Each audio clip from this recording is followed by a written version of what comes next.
Dustin Henderson, the lovable and loyal member of the Hawkins friend group in Stranger Things, often serves as the show's comic relief with his boundless enthusiasm, scientific curiosity, and endearing lisp. But underneath that cheerful, sometimes chaotic, exterior lies a character whose emotional journey speaks to a very real and often painful human experience: rejection sensitivity. This is a deep-seated, sometimes overwhelming, fear of being turned down, criticized, or not being good enough for the people we care about.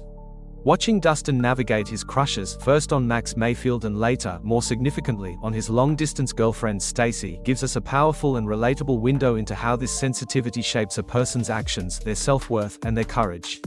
His story isn't just about teenage puppy love, it's a detailed map of the heart of someone who desperately wants connection but is terrified that he will be found lacking and face the social pain he dreads. When Max first arrives in Hawkins, Dustin, like Lucas, is immediately smitten. This crush, however, is handled with a layer of humor typical of the show. Dustin approaches it with a quirky confidence, seeing himself as a worthy contender for her attention alongside Lucas. The initial rejection, when Max clearly shows more interest in Lucas, is played for laughs, the boys arguing over who called dibs, and Dustin's exaggerated disappointment. But even in these funny moments, we see the early flickers of his sensitivity. He is quick to feel sidelined, to perceive Max's choice of Lucas as a personal commentary on his own worth. He doesn't just see it as Max liking someone else; in his mind, it becomes proof that he is somehow less desirable, less cool, less worthy of affection than his friend. This is the core of rejection sensitivity, interpreting a neutral outcome, someone simply not reciprocating feelings, as a damning judgment on one's entire self. His reaction isn't one of quiet acceptance, it's a performance of wounded pride, a shield to protect himself from the sting he feels so acutely. He masks the hurt with bravado and scientific logic, trying to rationalize the emotional blow, which is a common coping mechanism for those who are highly sensitive to rejection. The true depth of Dustin's rejection sensitivity, however, is revealed not in Hawkins, but from a summer camp far away, through the story of his girlfriend, Stacy. Here, the show peels back the comedic layers to show something much more vulnerable. Dustin returns to Hawkins not just with a new girlfriend, but with a newfound, almost desperate, need for his friends to validate this relationship. He talks about her constantly, insists she is real, and becomes visibly frustrated and hurt when the group, especially his best friend Lucas, expresses skepticism. To an outsider, it might seem like he's just being stubborn or naive.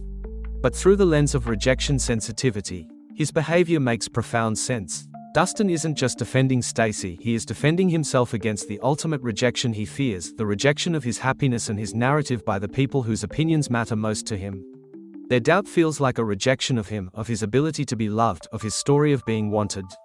He fears that if his friends don't believe him, it means his experience of connection isn't valid, and by extension, that he isn't worthy of such a connection in the first place. The potential that Stacy might not be real is terrifying, not just because of a broken heart, but because it would confirm his deepest insecurity, that he is someone who is easily fooled, someone who isn't boyfriend material, and someone who will be publicly humiliated for daring to believe he could be loved. This fear of looking foolish, of being the subject of pity or laughter, is a classic symptom of rejection sensitivity.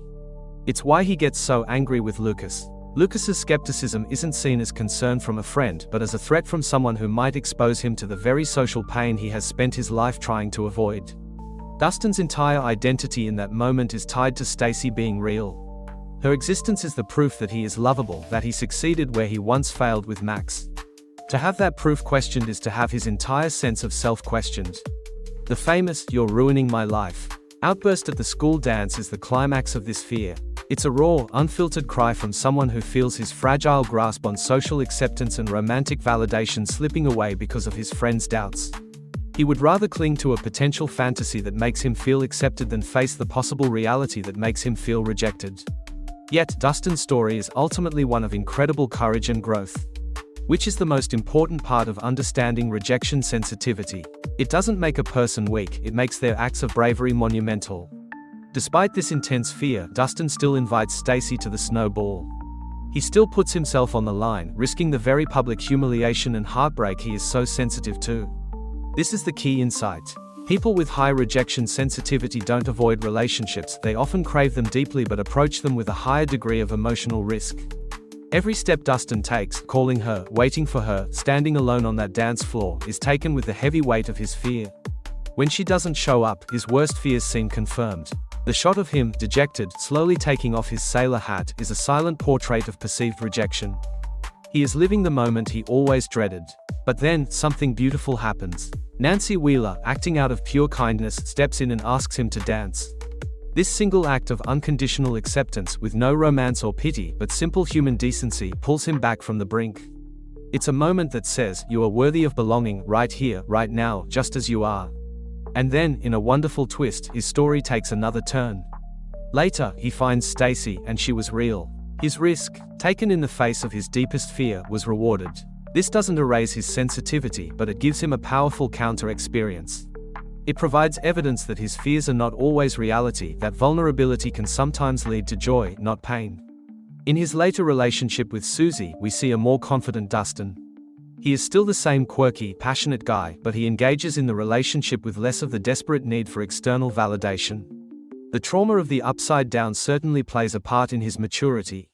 But so does the personal victory of having faced his social fears with Stacy and having, in the end, been proven right in his hope.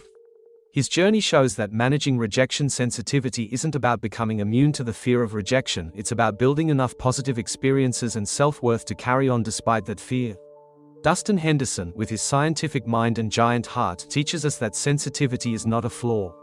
It is simply a way of feeling the world very deeply. His crushes show us that the fear of being rejected is a powerful force, but that the courage to connect anyway, to make the call, to extend the invitation, to wear the silly hat, is what truly defines us. His story is a testament to the resilience of the human heart, a heart that can be incredibly sensitive to pain but still brave enough to keep on loving.